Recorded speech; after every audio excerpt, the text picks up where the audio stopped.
Good morning, welcome to Breakfast with Naga Munchetty and Charlie State. Our headlines today. Time now is 13 minutes past 6. It's time to talk to Carol, find out what's happening with the weather this morning. Morning, Carol. It feels a little milder today. Achoo. Now, one of the UK's largest online travel companies holidays for this summer, saying it's still too unclear how the new system for travel abroad is going to work. So, Ben, taking a look this morning at detail to his death from the platform of the Statue of Liberty. Didn't do it in reality, they built another set, but he did ping over the side, do the whole thing. He was grey-listed because there were suspicions over communists in Hollywood, so he couldn't work for years and years. Carried on working, and right at the end it says here, he credited remarkable longevity to an active lifestyle. Listen up, everyone. I'm listening. Active lifestyle, a daily shot of whiskey. I'm liking this man. And a 75-year marriage only ended upon the death of his wife Peggy, which was in 2011. So he's born in 2014. And, you know, in amongst the many things he did over that time, played tennis, Charlie Chaplin. Played tennis with Charlie Chaplin. Wowzers. It is 22 minutes. What was his name? Norman Lloyd. 22 minutes past 6. Now, you will remember that we have been following the story of Paul Harvey, who is the former music teacher living with dementia, whose improved piano piece became one of the surprise hits of 2020. Now, one Breakfast viewer was so moved by the song, he donated £1 million to charity. Graham Satchell's been finding out more. Never underestimate the power of music. It's like Paul said, magic, isn't it? Magic.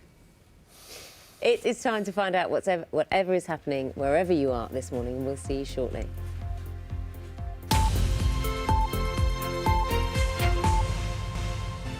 Hello, this is Breakfast with Naga Munchetty and Charlie State. Good morning to you, just after 6:30. A courageous young man. Now, the biggest tunnelling machine ever used in the UK officially starts work today. The drill, which has a name, it's Florence, is going to be used in the first phase of the HS2 rail project. Our correspondent Theo Leggett has been finding out more. Florence, the name of that drill. Have you ever named a drill? No, I haven't. No. Rarely used one, to be honest with you. Very rarely. Don't name your drill. Just as well. Time now to get the news, travel and weather where you are.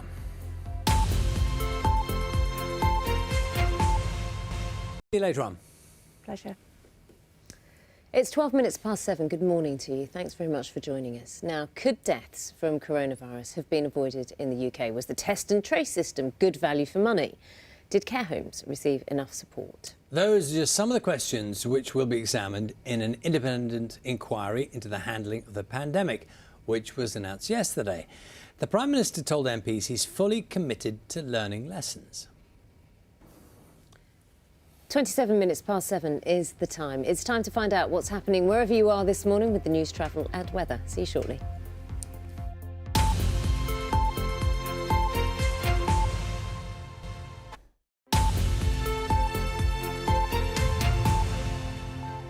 Good morning, you're watching Breakfast with Charlie State and Naga Munchetty. Time now exactly 7:30. Let's talk about the situation in Israel. It's one of our main stories this morning. James Cleverly is... It's 19 minutes to 8. Good morning to you. OK, Jane. 44 is the time right now. It's time for Carol with the weather. Good morning, Carol. everybody. Good morning. See you later. Thank you, Carol. Let's see. Time. Those are the main stories for you. Time now is 10 minutes past 8.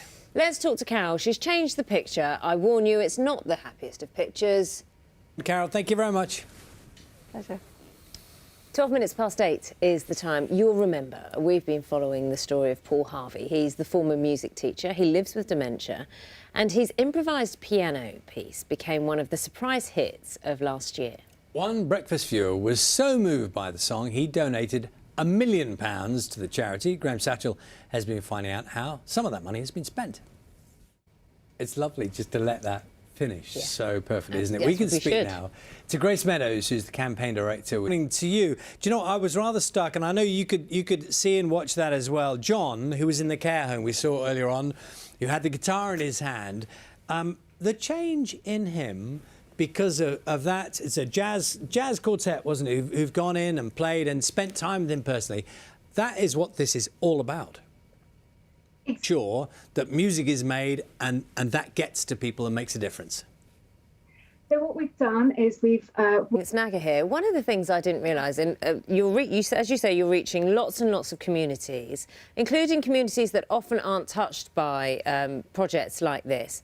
One of them you're reaching, the South Asian community. I didn't realise there's not a word for dementia in that community.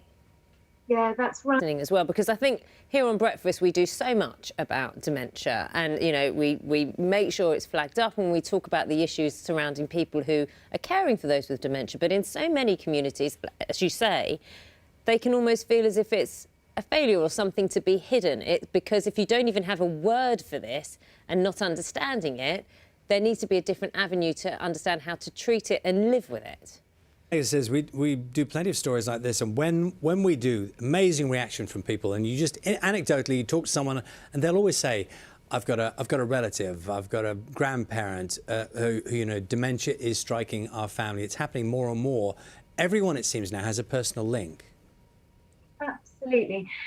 Grace, you mentioned your uncle there, and you said that you know you've seen it in action.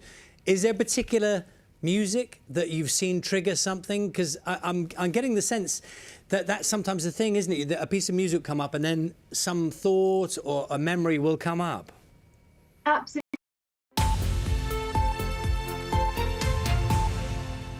Hello, this is Breakfast with Naga Munchetty and Charlie State. Good morning to you. Time now is 8:35. Now, it could take between 3 and 5 years to clear the backlog of hospital treatments as a result of the pandemic. This is a warning from NHS providers, which represents trusts in England. It comes as NHS England prepares to publish the latest waiting list figures for hospital treatments, which stood at 4.7 million people at the end of February. Our health correspondent, Anna Collinson, has been talking to some of those who've been affected.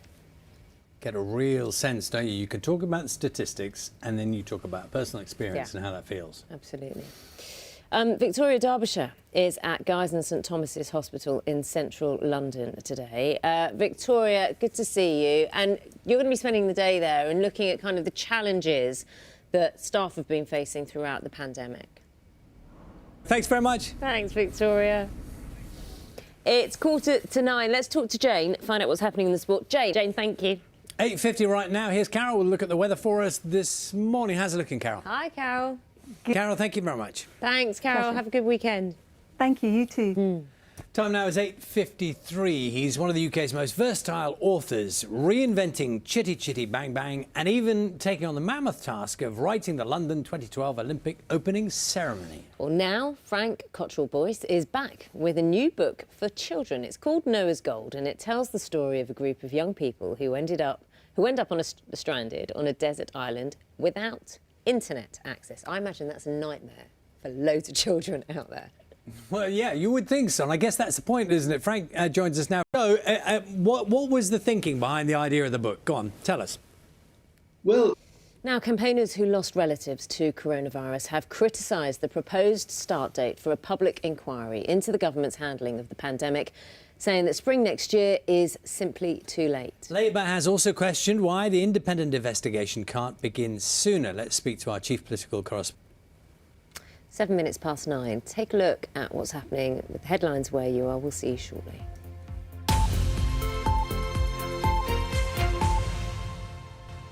Welcome back. Now known, perhaps affectionately, as a flying barn door, the white-tailed eagle is the UK's largest bird of prey, but it's gone through tough times, disappearing from the skies over England for more than 200 years. Well, now, thanks to a reintroduction programme on the Isle of Wight, the white-tailed eagle is back and we can meet one. He just looks like he wants to snuggle into your neck.